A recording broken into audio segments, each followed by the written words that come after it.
They called her merciful. Her enemies called her something else entirely. And the difference tells you everything about how history gets written. Empress Irene of Byzantium had her own son blinded and deposed so she could rule the empire alone in 797 AD. Ranavalona I executed a third of Madagascar's population and is still framed in some accounts as a nationalist hero defending her people. The women on this list didn't hold power despite their ruthlessness. They held it precisely because of decisions historians have spent centuries quietly softening. What those decisions actually looked like, in documented detail, is what this video is going to show you. The pattern isn't accidental. It's an editorial instinct so old it became invisible, and it has distorted the record in ways most people never notice.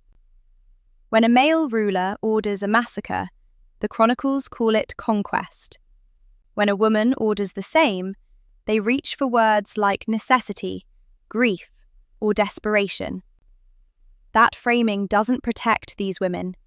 It erases them, replacing real agency with a softer story that makes us more comfortable and them less true.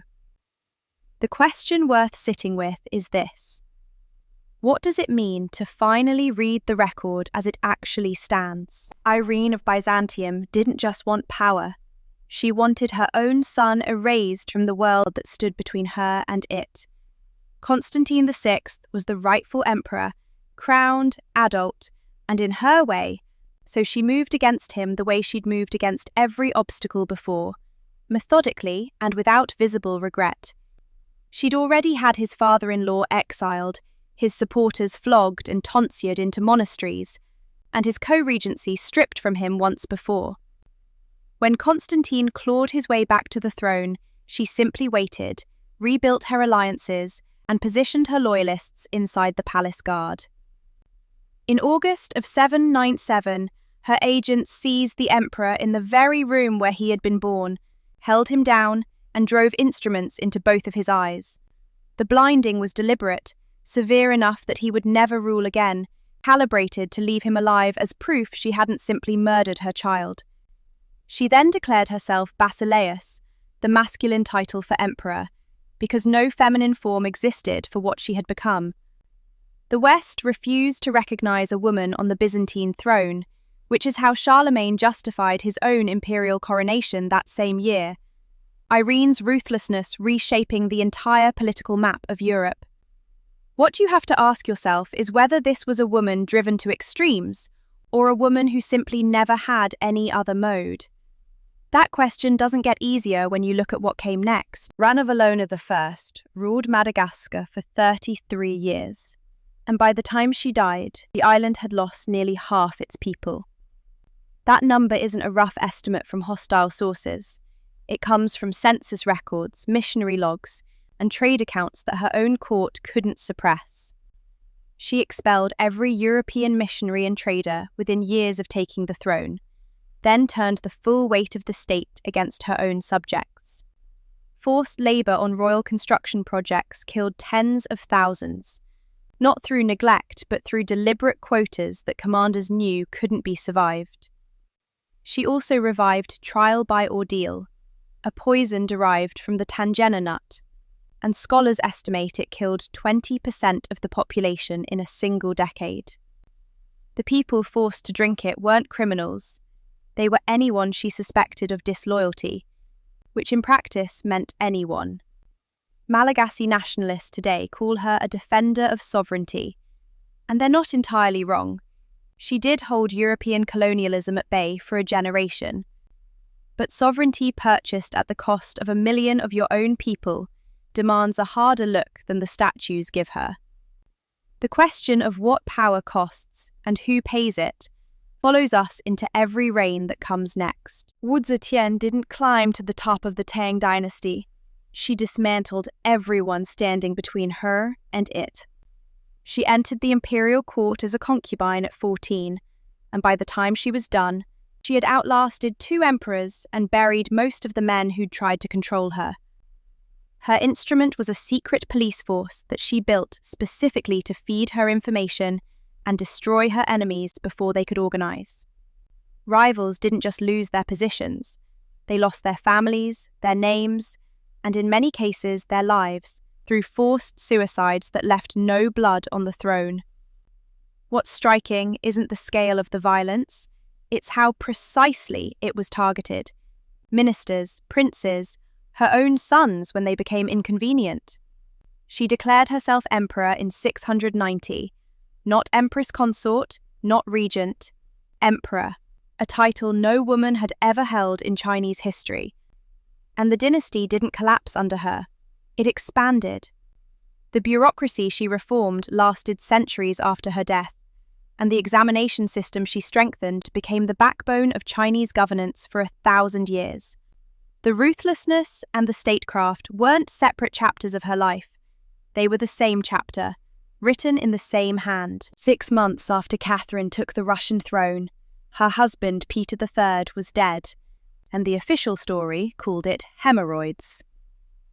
She had organized the coup herself, riding out to meet the Guards regiments in a borrowed military uniform, while Peter sat confused at his summer palace, waiting for loyalty that never came. The man she loved, Grigory Orlov, and his brothers handled the physical work of the arrest, and 8 days later Peter was strangled in his cell. Catherine never ordered it in writing, which is exactly the kind of careful distance that separates a survivor from a martyr. What followed wasn't a reign of enlightened philosophy.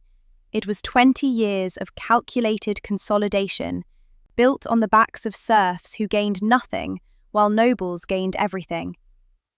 When Pugachev led his rebellion and promised the serfs their freedom, Catherine crushed it with a ferocity that shocked even her admirers, executing thousands and displaying Pugachev's quartered body across the empire as a warning.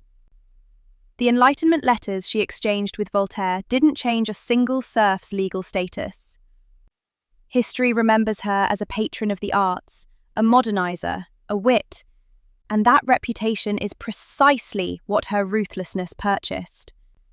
The question worth sitting with is whether a man who ruled the same way would need the same cultural alibi to be taken seriously. Catherine ordered a man's death, and history called her ambitious. Æthelflæd of Mercia ordered the systematic destruction of entire Viking settlements, and history called her heroic. She ruled Mercia alone from 911, commanding armies, raising fortresses, and dictating the terms of war across the English Midlands with a precision that left no room for sentiment. The Anglo-Saxon Chronicle records her campaigns not as defensive scrambles, but as deliberate, coordinated offensives. Towns taken, garrisons broken, populations driven out or killed. Derby fell to her forces in 917, and the Chronicle notes that 4 of her thanes were cut down fighting through the gates, which means she sent men into a breach she knew would cost lives. That is not a reluctant decision. That is the cold arithmetic of a commander who has already accepted the price. She built a network of burghs, fortified towns, that reshaped the landscape of power in England, and every one of them was a calculated act of territorial domination. So ask yourself, what separates her from the rulers we call ruthless, if not the stories we chose to keep? The name Bloody Mary is one of the most effective pieces of political branding in English history, and it was built almost entirely by the people who outlived her. When Mary Tudor took the throne in 1553, she inherited a kingdom that had been ripped through 2 generations of religious violence, and she responded with the tools her father and brother had already normalized. Between 1555 and 1558, she burned approximately 280 Protestants at the stake, a number that is real, documented, and genuinely brutal by any measure. But her predecessor, Edward VI's regime, had tortured and executed Catholics, and her successor, Elizabeth, would do the same, and neither of them got a nickname that followed them into cocktail bars. The difference wasn't the body count, it was who wrote the history afterward.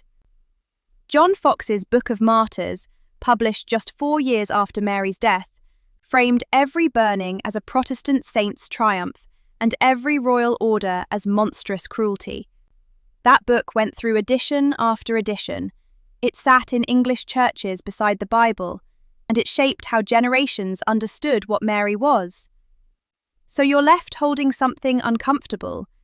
The label is Protestant propaganda, and the fires were real. And the fact that both things are true is exactly what makes her case so revealing. 6 rulers, 6 centuries apart, and the same architecture of power underneath every one of them. Irene blinded her own son to keep the throne. Zetian dismantled an entire aristocracy to build her own. And Catherine crushed a rebellion that threatened to unravel everything she'd built. Ranavalona sealed Madagascar from the world and executed anyone who moved against her sovereignty, while Æthelflæd fortified a broken kingdom into something that could actually survive. Mary burned nearly 300 people in 4 years, and history handed her a nickname it never gave the men who burned more. Each of them operated inside systems designed to keep women out of the room where decisions were made. Each used the same instruments their male counterparts used: armies, executions, purges, strategic marriages. And each has been remembered differently for it. The documented record doesn't suggest these women were exceptions to how power works.